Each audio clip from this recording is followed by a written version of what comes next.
Hi y'all, welcome to I Might Delete This Later.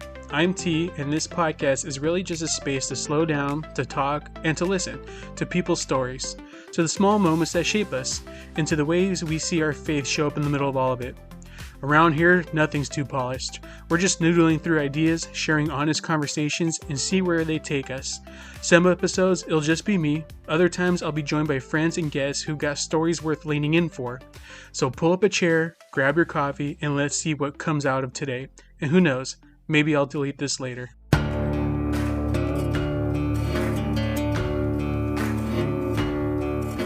When you think about your childhood, what was the first thing that comes to mind? I guess I immediately think of my dad, and then that's kind of in tandem with my uncle. My dad and my uncle were both kind of, because I lived with my uncle for so many years. I was going to ask you that too, because I know it was on Ross. What would you call the house? It was a duplex. Was that your home? That was home. That's like home base for sure. Okay, and then my uncle called it the house for wayward Lindsays. So when they didn't have a place to go, they came there. Okay, so then that's what I was going to ask. So how long were you there for? So I moved in there the day I graduated kindergarten. Oh, long time. Yeah, I was there from kindergarten to 6th grade. Okay. And then from 6th grade on, I was in like apartments and stuff. Okay. But then my dad moved back in when I was like 20. Oh, really? Yeah, he moved back in there. So who was in the house before you guys went back in? Nobody. It was just empty? Yeah. Really? My uncle. He was waiting for you guys? Pretty much. That's crazy. Not deliberately, but he just... It sounds like you wanted to keep it available. Kinda, yeah. He wouldn't rent it to anybody. He wouldn't sell it. I'm not sure he would have got along with anybody. But he was too cantankerous to get along with. He couldn't be a landlord. He was way too cantankerous. And my dad was just, wasting money on rent. And my uncle, I think in this moment was kind of like, we're the only family we got left. I think I had it mixed up because I knew you lived in other places, but I felt like that was first. And then you guys lived with the uncle later down the road. No, yeah, my formative years were at my uncle's house. That's cool. Yeah, with my grandma, with my cousin Cheryl, my cousin Billy. And it was cool. It was like an actual little family. So your grandma lived in the front house, and we all lived in the back. And that would be your dad's mom? Yeah. Okay. Cool. Yeah. How would you describe your home life growing up? What I always think about is like, I don't know if you've seen it online, they're always talking about living room kids. Mm-hmm. Have you heard this? No. There's a term for millennials kids. Mm-hmm. They're talking about how they're living room kids and we were bedroom kids. I relate to that so hard.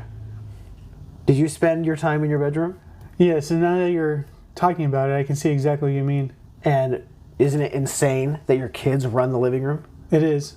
That's my experience as well. We all had our games, our TVs, everything was in our room, and we all went off to our respective own quarters, and that's where we lived.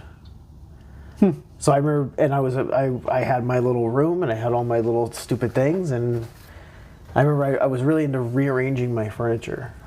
Yeah, I remember you telling me that. Yeah, I was obsessively rearranged furniture, and then the one day I came up with the perfect setup. It was I put a bookshelf up against the end of the bed with my radio and a lamp and my books. Mm-hmm. The flaw in my logic was that when I fell asleep, the pillow went up against the light bulb and set the pillow on fire. It did. And I woke up as you were sleeping. Yeah. So I woke up to a smoke-filled room and just started panicking and flailing.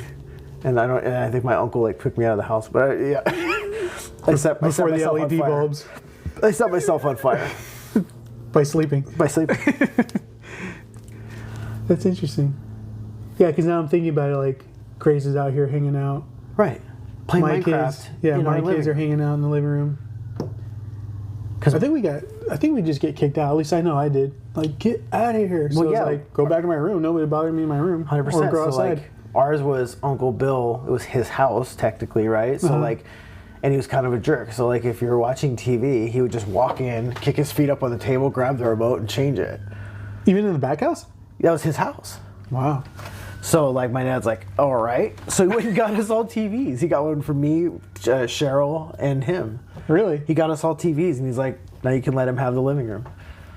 Wow. So, and I was like, yeah, it's just so funny now, because, like, everyone I know, their kids are just, they run the house. They own the house. They do whatever they want. We're going to change that. Dude, go back to your freaking room. No, but all the good stuff is out here in the living room. I know. If your childhood were a movie, what genre would it be? Oh, if it was a movie. You know what sucks is I don't really remember a ton about my childhood. It's kind of blurry. I was thinking kind of about this idea about remembering what you remember about childhood memories.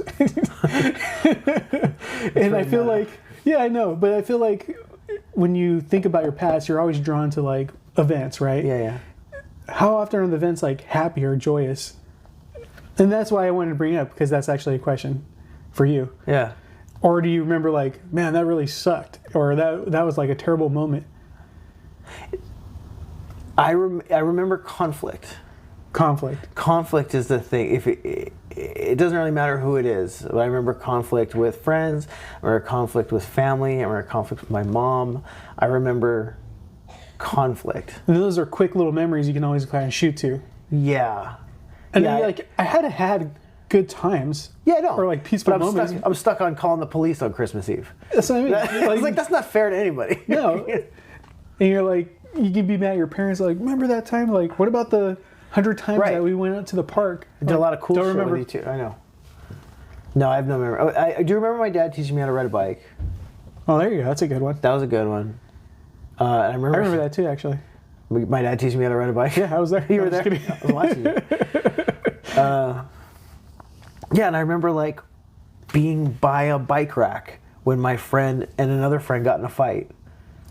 I remember like being at the park when like the bullies came and like beat up my friend Matt. What the heck? Yeah. For what? Just because they were jerks. Really? There was like no good reason for it. No. And you just watched? No, they beat me up. Oh, you and me him. and Matt. Yeah. We were on the swings, and we were like, we used to go as high as we could and jump off, and we were going up as high as we could, and they came up behind us and pushed us off the swings. Like, when it was, dude, it sucked. It sucked, and they were like beating up Matt, and I tried to help him, but I did this like impotent attempt because I was just such like a little out of shape. Were they a lot older than you? They were about a year older, but way bigger. Huh. Typical. I know their names, and they were always. He was like 6 foot in 12th grade. You just have like one of those American sitcom kind of film. No, not really. It's like you're saying. I remember the stuff that would be the drama point in the movie. Mm-hmm. Not all like and then I went to bed and everything was nice and I had a nice dinner. I don't remember any of that. I just remember the conflict. What was it like being raised by your dad? You know, it's at the time, it's all you know, and everything is totally normal.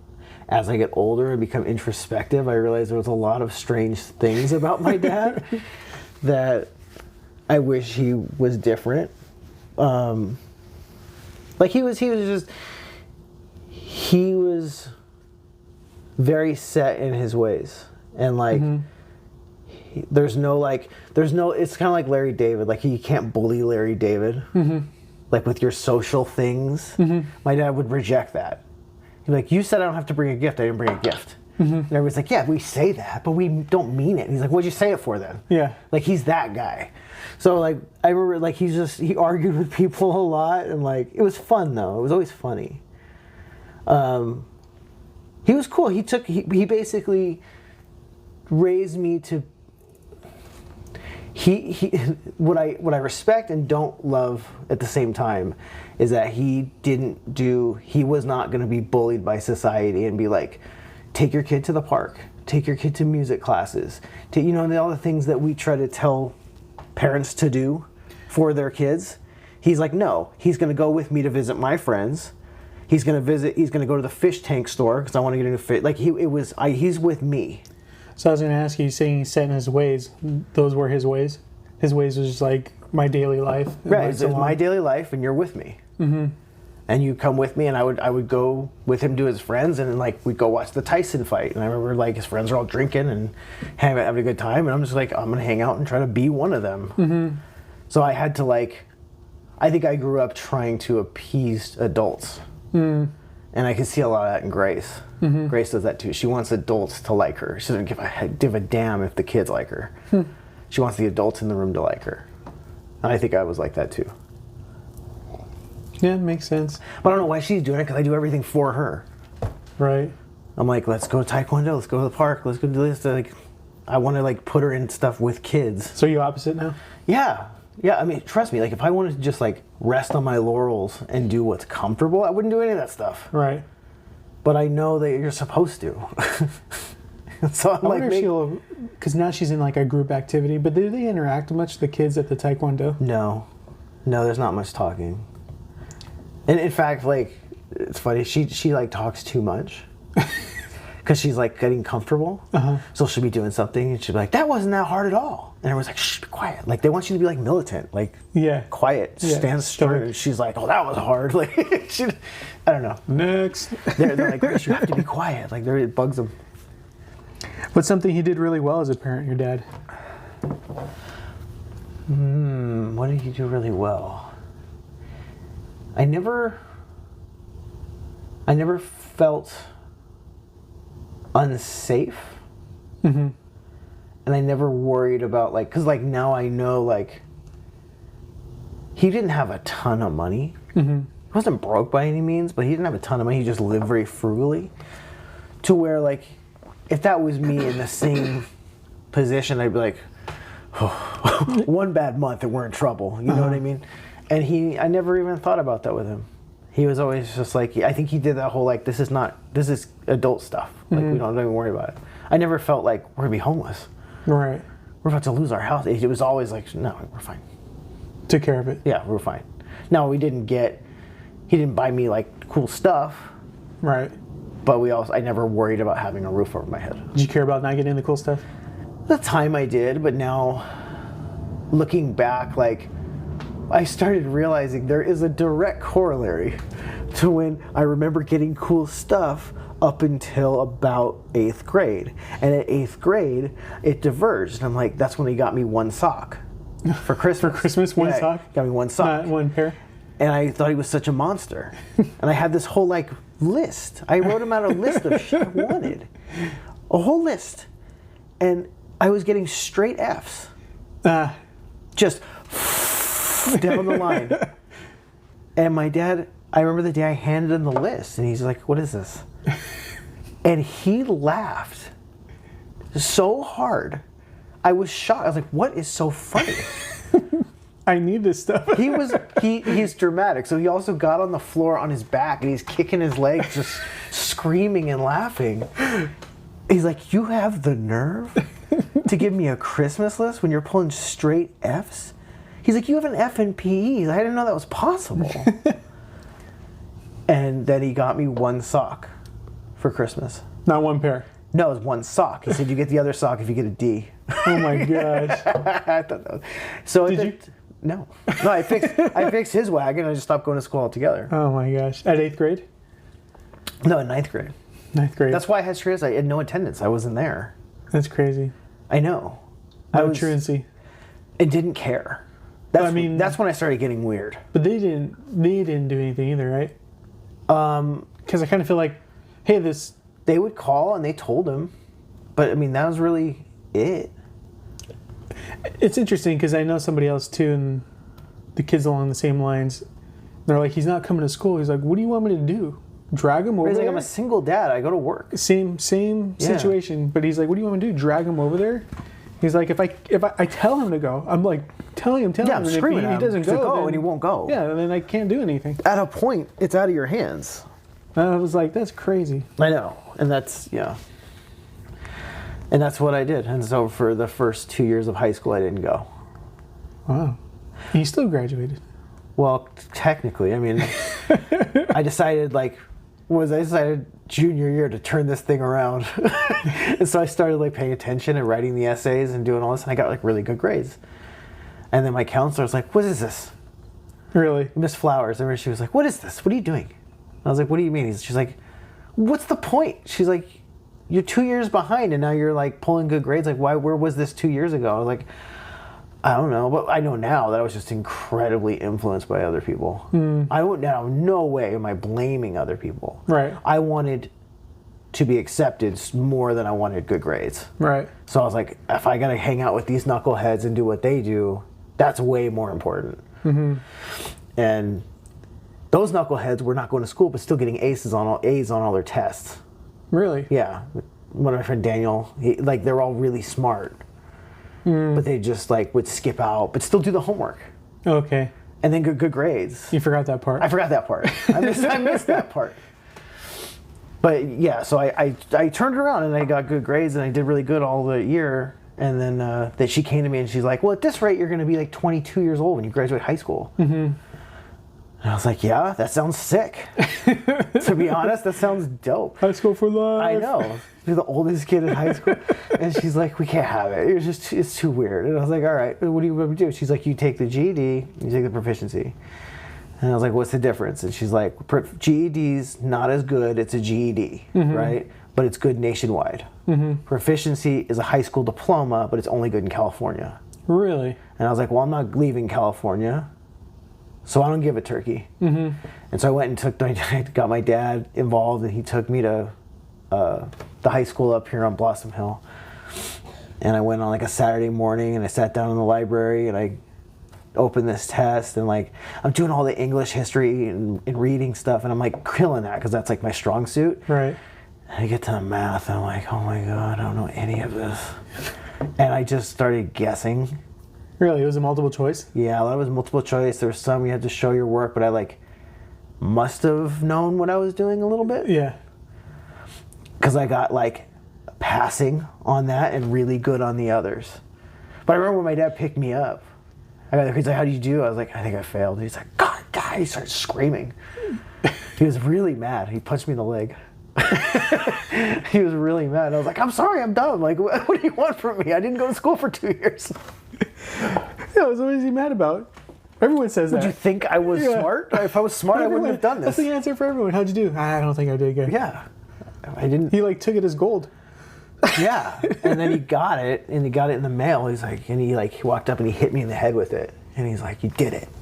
Good for you." And I was like, "Oh, wow, this is crazy." So I've graduated high school. I'm 17 years old. It's like November of my senior year. And I'm like, "Well, I can't work. What do I do now?" And he's like, "See if you can still go to school." That was his idea then. Yeah, I think it was his idea. Because he wanted me to know where I was during the day. Oh, yeah. He was like, "I want someone responsible for you. I don't That want makes sense. Yeah. And then I asked the counselor, and I was like, "This is the situation." She's like, you can do this, but as long as you don't disturb the classes."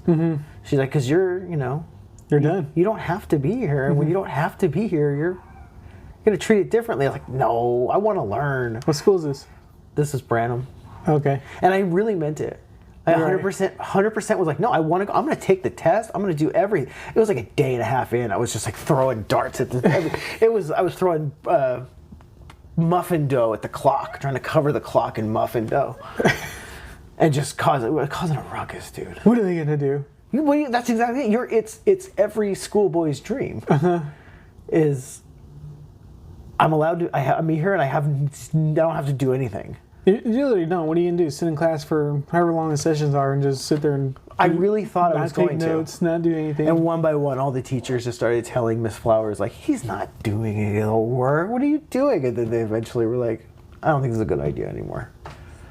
How long did you stay for? I would say it was like 2 weeks. 2 weeks. They really put it in. It wasn't long, dude. What is something you didn't appreciate back then, but you do now?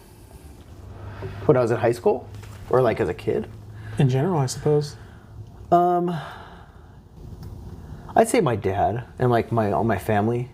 You didn't appreciate them? No, you just think they're my family. It's a big deal. Oh, yeah, okay. And then my dad gets dementia, and I lose him. I lost him like, what, 2002 is when he started kind of getting bonkers. Mm-hmm. Maybe before. No, it was before that. So like 2019, I'd say he started losing his mind. So it was a slow decline. I said 2002. I meant 2022, but I was going. That's not what I meant. 2019, I would say, was when he started showing like serious decline. Really? Yeah, getting lost, driving, doesn't know where he's going. Yeah. It's all over the city. I remember that because he went. I remember one of the stories he kept going to people's places, not remembering how he's there. And Right. No, I know how he's there. They're like not there because he doesn't. They're not expecting him. Mm-hmm. So he's just like sitting out in front of their house waiting for them to come home. And it was like, I probably should have. I was pretty busy at that time. Grace was like 1 year old. Yeah, I mean, So these things, I didn't have time to focus on this. it doesn't seem like it was like in your face kind of moments though. No, because him and his friend Letty kind of hid it. Oh, she was hiding the. She was fact that he'd hiding been it. doing that for a while. Yeah, it wasn't until 2021. She called me and she's like, "You know your dad's like not doing well, right?" I was like, "Why?" She's like, "He's got dementia." I was like, "What?" I mean, I know he's a little batty. She's like, "No, he's got diagnosed dementia." She's like, "I've been taking him, but now he's getting abusive towards me. Now you need to get involved." So it was like, that was the beginning of the whole hornet's nest. But like, It's funny. Well, not funny, but she never even told you. yeah, she was like hiding it for some reason. It was weird. But I do miss, because I have like vague memories of my dad's humor and how funny he was and doing weird things with him. And I miss hanging out with him as a kid. So when did we meet each other? I met you in 2010. 2010. Because I only got to meet him maybe a few times. Yeah, he was functional then, but he was still strange. Yeah, I mean, when I talked to him, he was fine. Yeah. He was just so like, yeah. Yeah. Like yeah, he has some questions. That's the like, thing, he got whatever. very aloof. He did. He got very like short. And that wasn't like him. He's a very talkative guy. Oh, really? Yeah, he's very talkative. I just thought he just like, That's why didn't want to talk about anything. Manny has the best relationship with him because he met Manny in 2004.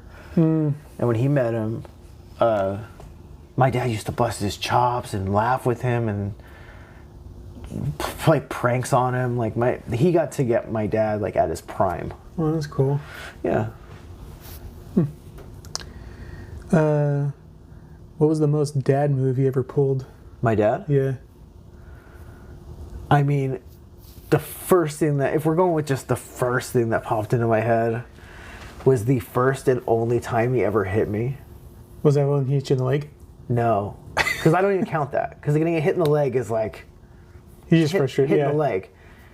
No, the first and only time I caught a right hook to the mouth was when freshman year again, when I was going through my things. I came home one day, and I'm sure I've told you this story.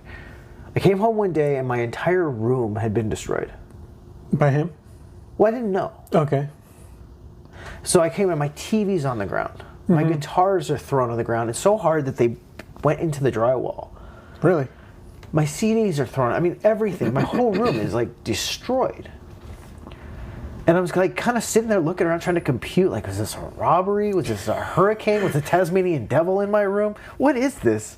And I went, oh, he asked me to put my laundry away and I didn't. Saw that I didn't and went insane. Turns out that's exactly what happened. Oh, really? Yeah. And I was like, he's like unwell. He's deranged. He's going to kill me. And I was convinced he was going to hurt me. And so I went, it was with my friend Daniel, and I was like, I got to stay with you tonight. I can't stay home. He'll kill me. So he's like, okay. So I stayed at his house. Without telling my dad where I was going. No cell phones, no pagers. Right. I'm, 13 years old. Gone for the night on a Wednesday. The next morning I get up and I go to my friend Mike's house, who was like my childhood friend. And he's like, dude, what are you doing? He's like, cops are here, your mom's here, your dad's here. the entire neighborhood's canvassing for you. I was like, what? He's like, yeah, they think you're missing. And I was like, oh no. Who could just walking up the street? I was like, who could have seen this coming?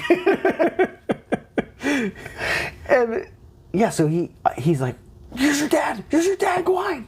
Go hide. So I run into the backyard, and I'm hiding in the backyard, and he's talking to Mike, and he's like, I know you know where he is.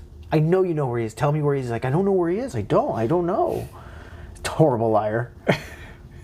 And pointing. Yeah, I know. I wish he had just ratted me out, to be perfectly honest. He was just here. And yeah, but he didn't, and my dad left, and I was like, I guess I gotta go home. So I started walking home. It was like a 5-mile walk home. Really? Yeah.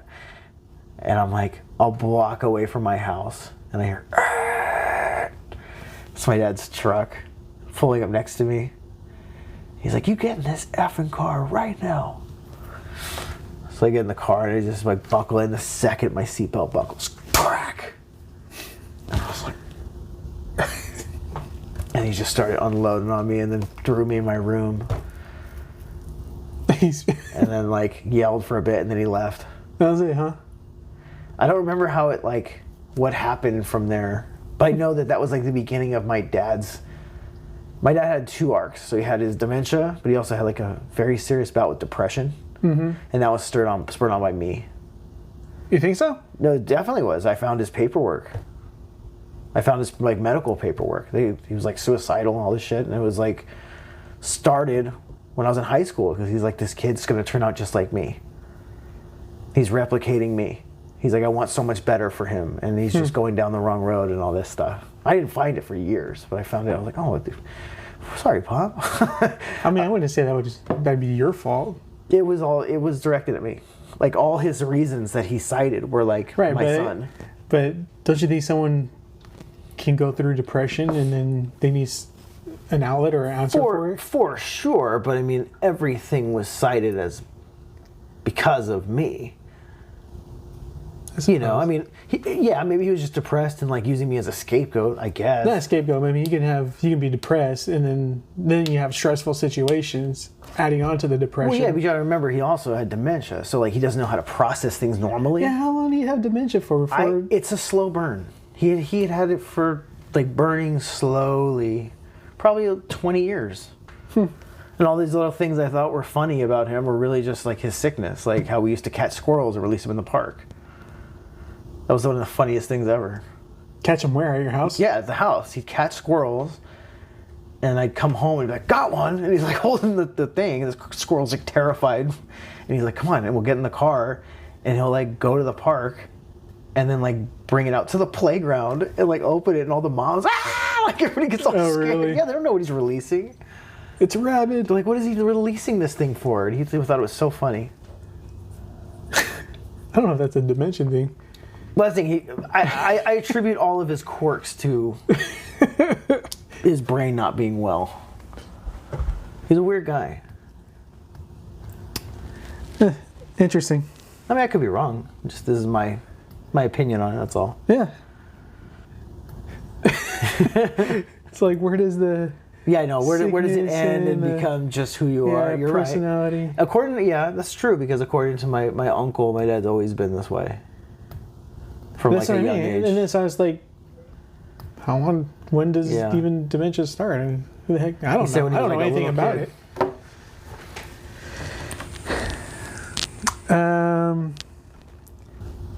So, I guess, would you label your family as dysfunctional? Yeah. And how would that look day to day? Yeah. I'd label it as dysfunctional. I mean, I think most people will say that about their family. Uh-huh.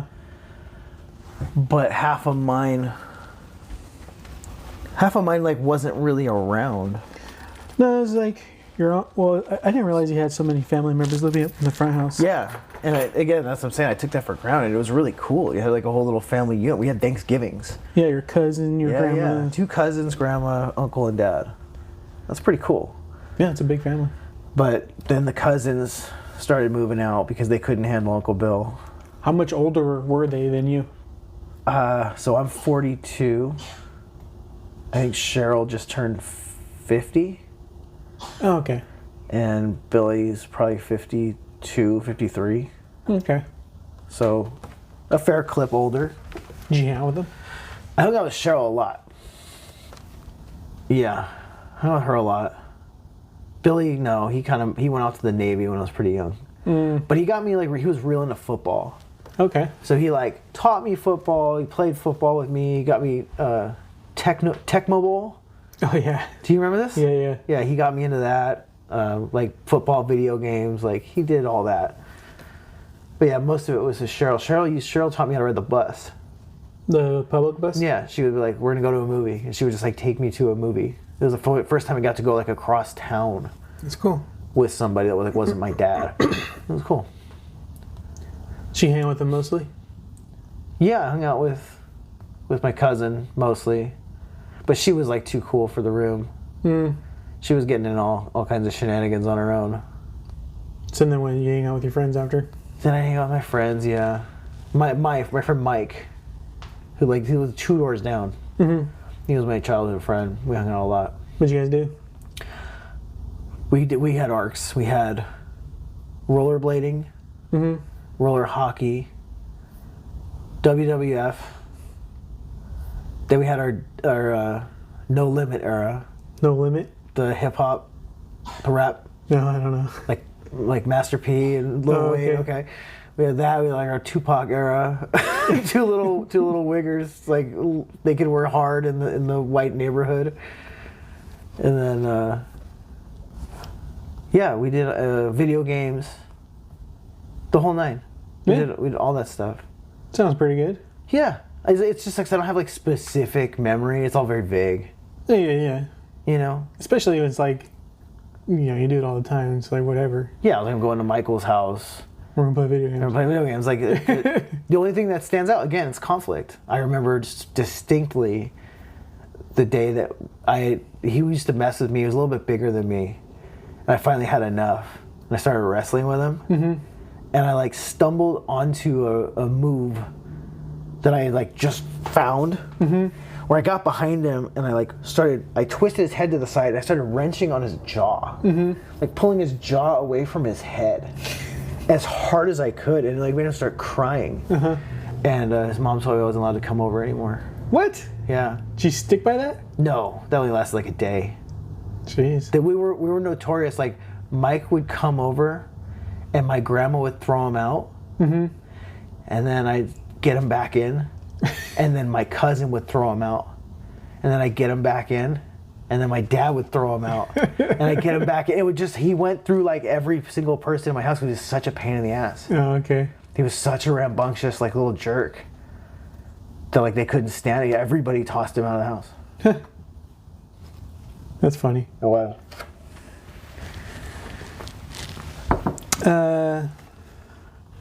How did your environment shape you as a kid? Whew. So I often try to think about why I'm the way I am, and I've made some through lines with that. I know that I have a very difficult time understanding women, and I know that I can be very difficult in relationships, and I attribute that to not growing up with my mom. And having my dad be the way he is. My dad's a social assassin. He's he broke up with a woman because she asked him to put on shorts. Oh, really? This is not a joke. It's get out of my life. Yeah. She said, "We're going to the lake. You need to put on shorts." He goes, "I don't wear shorts. That's not going to happen." And so he turned the car around and he dropped her off. That's crazy. It's crazy.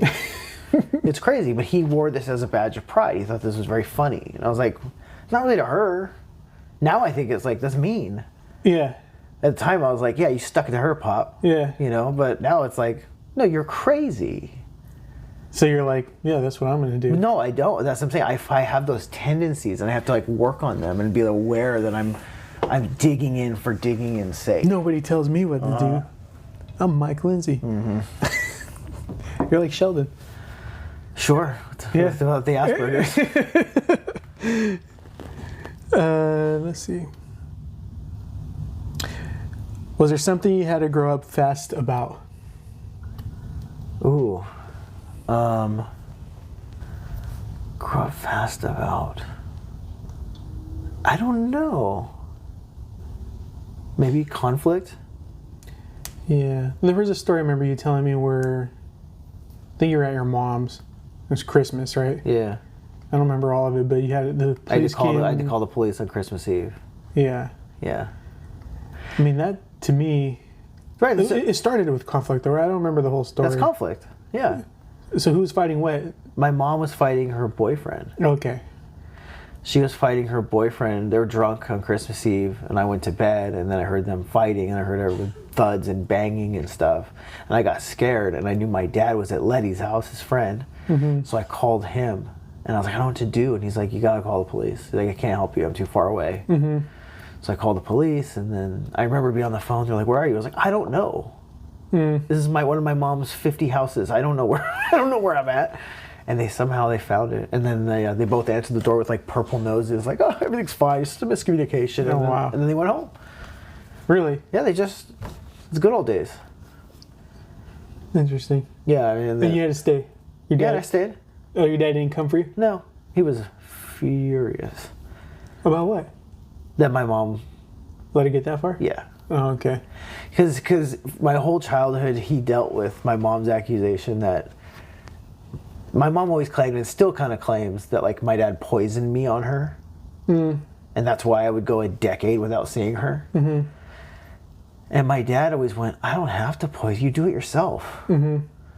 He's like, go ahead, take him. And he's like, see what you do when you have him? You know, and it's like, I can name many times there was police called, conflicts, fighting. There's a lot of... So let's see. There's a conflict. Usually someone's put into like a fight or flight, right? Yeah. It's fight, flight, or freeze now. Oh, really? They added a third Yeah, they one? added a third one. So maybe that's where you kind of lands in the freeze part because I you're freeze. like, what do I do? Yeah. And then, but to even have to be put in that situation to have to like think yourself out of it. Yeah, I wasn't. I wish I was like more of like a cool story where I was like a really inventive kid and I came up with some plan or a brave kid and went in there with a knife. I didn't. I just froze and got scared. I have no heroic accolades. I just got scared a bunch. Still, to me, it's not heroic to how you respond because it's already sad how you got there. Sure. So I was like, oh, you responded like that? Like, it's interesting. Yeah, yeah. Okay, maybe you did have like that heroic moment, but that just means you're not afraid to run into flying bullets and you have no concern for your own but body. at least that'd be cool. At least that'd be kind of neat. I got no cool story. I just cried a lot. I was just a little crybaby for many years. I think that's part of what led into freshman year was like, I'm shedding this. I'm going to go and do drugs with all the bad kids. Mm-hmm. I'm done being the crybaby. I'm done like being a victim. I'm going to hang out with like 10 tough dudes. Now, I was never tough. I'm not pretending to be, but I hung out with them. I hung out with people into drugs and Hell's Angels and all kinds of shit. Like, so I'd rather be with them than be like the scared, weepy kid. You know? I think that says a lot, Mike. Huh? So what was normal in your house that you later realized was not normal? There was a raft in the living room. For what? My uncle had a raft in the living room for like 10 years. Did anyone sit in it? Yeah, no. It was deflated and it was just sitting in the living room and he wouldn't move it. He would never ever turn on the heater. It hadn't been on in like 20 years. You could see your breath in the living room. Oh my gosh. Thought that was normal. Yeah, because my dad got us all space heaters and heat blankets. So I grew up with those. So that was like part of that cozy, like get in your bed, in your room, watch TV in your little cocoon. Like that was very normal to me, not how these kids are like, turn the heat up. I want to take my shirt off. Like, I know. Like, so annoying. What else? Oh, I guess like the amount of like people around my dad smoking pot. Oh, okay. Became like totally normalized for me. Just walk in and a plume of smoke, dude, and I would go straight to your. I was his little road dog, so it's like we're gonna go visit Jake and John, and I was like, all right, and they're gonna go pass around a joint, and he's gonna sell some weed to this other guy. Where were you the whole time? Sitting next to him, Just watching, he's just hanging out. taking up the second hand. No, not that close, but he would always be like, hey, turn around, and I would turn around and just like smell the weeds, but I didn't think anything of it. It wasn't until I got older and I was with my friend, we were having a sleepover, and we're in my room, and my dad's in his room, and they're next to each other, and the window's wide open, and you see this fat plume of smoke go floating by, and my friend was like, oh, he's smoking weed. I was like, is that what that's been this whole time? Then he's like, go get some. And then that started a whole nother thing. That's funny. How did you cope with things when you were younger? Well, I guess you kind of Freeze. yeah. Yeah, I mean, the traumatic stuff I freeze or cry. That's sad. Really, really sad. Don't say that to me, bro. Did you see yourself differently than the other kids? Not that I remember. Not that I remember, because like I had two friends. One of them, their parents were married, but they shouldn't have been. And one of them, they were separated, so it was like kind of normal. It was like my friend had to live with a single mom. And then my friend Mike had both his parents, but his parents were out of their minds. Oh, really? Out of their freaking minds. Like, it was like a joke to us. It was nuts. Speaking of, this is a little bit of a tangent. You ready for a tangent? Ready. So, my friend Mike, when we were like... Is he still around? I can't find him. Oh. He's unfindable. Last I heard, he wasn't doing so hot. Oh, okay. His dad was heavily involved in the church. And when we were like 11 or 12 maybe, he had one of the guys he met at church move in. Then they had a 2-bedroom house, and Mike had a brother.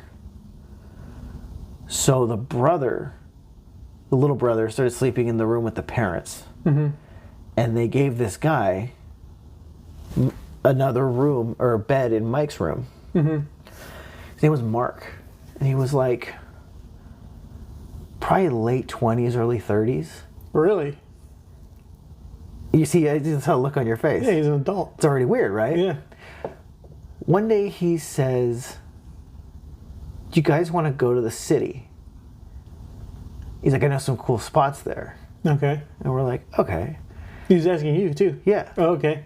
So we go, and when we're on the way up, he says he takes us to Olive Garden to get food, and then takes us to the store and buys us Michelob 30 or 24-ounce bottles. What the heck? And then takes us to like a beach with like a cave, and we sit there and like drink the beers. And now looking back, I'm like, what are you doing? And that was the whole day? That was the whole day. That's all I remember. Okay. Oh my God. But now looking back, I'm like, what is this? I would never do this. Would you ever take a 12-year-old to the beach and get him drunk? No, that's weird. I mean, the guy is weird, yeah. Yeah, the whole thing parents is are bizarre. like nowhere. The parents are just like, did you have fun? Really? Yeah. So they knew. They knew. My dad didn't. No, my dad did know. And I remember him being like, what's with this guy? And I was like, oh, Dad, he's fine. It's weird. But now, like, oh my God, there's not a chance in hell I'm letting Grace do that. Heck no. You were 12? Yeah. And he was almost 30. He was way older, dude. Really? He was way older. Yeah, and it's like, as far as I know, it was all just being a cool dude. But that's weird. But you guys were okay with drinking beers then at 12? That might have been my first beer. Did you tell your dad? No, I never told him You didn't tell anyone? that. No, because I knew I wasn't supposed to drink beer. I know, but I'm not going to blow the roof off the whole thing. I guess so. Yeah. I guess I'm thinking more like a parent than a kid. Stop thinking like a parent. Yeah. Yeah. What a weirdo. That was a really weird How long move. was he there for? Years.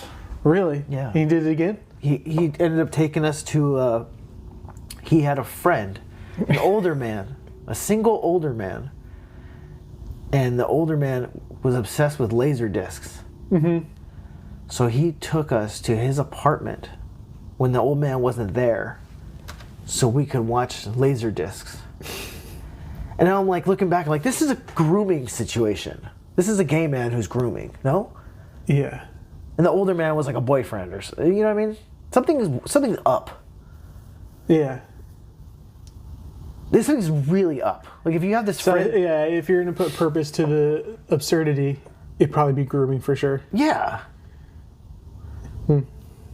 So he might have got to Mike because they slept. That's what I'm wondering now. They slept 5 feet apart from each other. No. That's why you can't find him. Uh-huh. He's in a ditch somewhere. Last time I saw him, he wasn't doing so hot. Yeah, sometimes adults make weird decisions. Clearly. Every adult in my life made weird decisions. Huh. What did you learn early on that sticks with you today? Ooh. I don't know. How to treat women. No, I'm horrible at that. But you learned I it early on. have to unlearn everything I know about women. I don't know. What I learned early on? I think it took me until I was like 39 to realize that like family is important, and if you can get it, get it. Mm-hmm. If you have it, enjoy it. I never saw the utility in it my whole life. What about like just societal kind of culture? And culture? Because I feel like you have the same outlook on society as you did maybe then. Especially for No, I think all the run-ins you've had and all the people you've dealt with. I think I've changed a lot actually. I used to be a lot more free loving, free do whatever you want kind of dude. I think I've reeled that in quite a bit. Okay. I'm like nothing like my dad at this point in my life. He was basically an ex-hippie. Mm.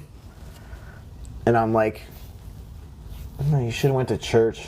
You should have went to church. You should have got married. You should, you know. When do you think those changes were happening? Or started happening? In me? Yeah. It started when I met you. You're a formative part of that for me. What about with Grace? Well, Grace, obviously, but I knew you before Grace. Oh, okay. But being around you and your dad and your family, it was something that I admire. I admire it very much, and it like meant a lot that you guys bring me into it, obviously. But just that like I get to see a functional, happy, normal family with good boundaries. I've seen happy families before, but they have horrible boundaries with each other. They like intrude or they overstep on each other, and like it's unhealthy. I feel like you guys, from what I see anyway, it's like you guys have a healthy thing. Like you work with your dad, and you guys are still cool. You know, then I got Derek, who's like similar. So I started seeing all these like healthy, normal families, and it's like I don't get that, and that's fine, but like I don't hate it like I used to. I used to be like, why would you want to hang out with your family? Yeah, okay. That's how I was raised. Like my dad's thing was like, I expect you to grow up and move away. And I've always thought that was normal. Now I'm like, oh, no, it'd be nice if Grace didn't move away. But I always was like, no, your parent trains you and then pushes you out on your own. Get out of here. Yeah. I always thought that was like the normal path. But it's like, no, you can still hang out with your dad when you're 40. Right.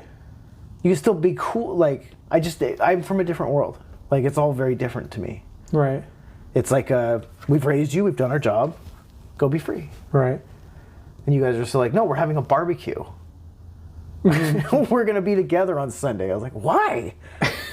What are you guys doing together? Weirdos. What is one habit from your childhood you still haven't shaken?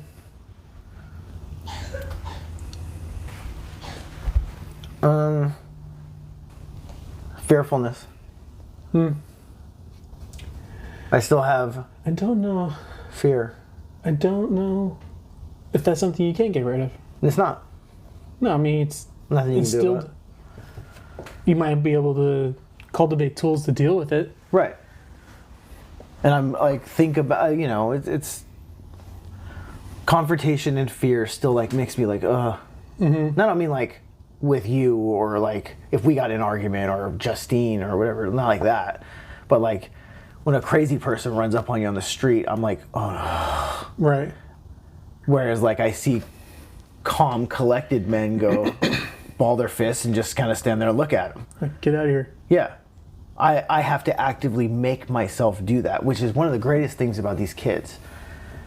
If I'm with these kids and somebody gets crazy, I'm so brave. Because I have to put on, I have to be brave for them. When I'm by myself, it's like a different vibe. I might slink away. Right. Well, if I'm in front of the kids, I'll stand taller and I'll be like, get out of here. You know, and like that's why the kids like empower me. That's good. Because I want them to feel safe. Yeah. It's very important that they always feel safe. So I always think about like these hypothetical like instances. And it's like, I'm not worried about if the kids are there. I might get knocked on my face. Right. But I'm not going to like be scared. Right. You know. You're like, my dad, the bravest guy I know. Exactly. All right. Rapid fire questions. All right. One word to describe your childhood. I was gonna, like, first thing I thought was chaotic, but it wasn't that chaotic. Oops. It was unusual. Unusual? Yeah, it was I like definitely it. unusual. One food that takes you straight back in time. Shake and bake pork chops. Who made those? My dad. Something you were way wrong about growing up. The value of like family. One thing your dad always said. He said two things. He said, "What do you want from me?"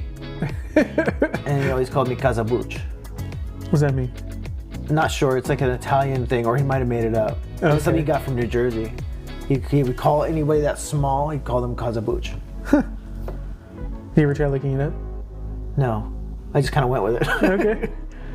A skill you learned way earlier than most people. How to read people. That's pretty good. I'm very good at reading people. It's the only thing I will say I'm good at. How is that? Why is that? I don't know. I can profile and read people really well. Your go-to comfort activity now. So in the last like year, my comfort activity has been playing video games and listening to a podcast at the same time. Awesome. That can kind of take me out of any mood. That's great. One thing that instantly calms you. I gotta say it's Justine. Yeah. Justine calms me a lot. She was there when my dad died, and that was like the most flustered I've ever been. And she was good. She calmed me quite a bit. That's great. Yeah. If your younger self saw you now, what would surprise him? Oh God, younger me would hate me so much. He would hate this mustache. I was gonna say I like your mustache. He would hate that I'm doing this, like taking the kid to birthday parties. He'd be like, "Yeah, what are you doing?" That whole domestic thing was not for me. That's crazy. It was not for me. It was not. I looked down on it. But now you like strive for it. Now I totally see the value in it. Yeah, I enjoy it. I thoroughly enjoy it. And I see the value of it. Well, you flourish in it. Yeah, I need to be in it. I need this. And I think that's what people don't get is like the thing you don't want is actually what you need. I like that. What do you wish people understood about where you came from? Wish people understood? I don't care what anybody understands about me. All right, let's try the next one. All right. What did your upbringing teach you about resilience? Oh, nothing. You just run from your problems. Run for your problems? Yeah, that's all I did. Look at my dust trails. Yeah, I just took off. What's one lesson you pass on from your story?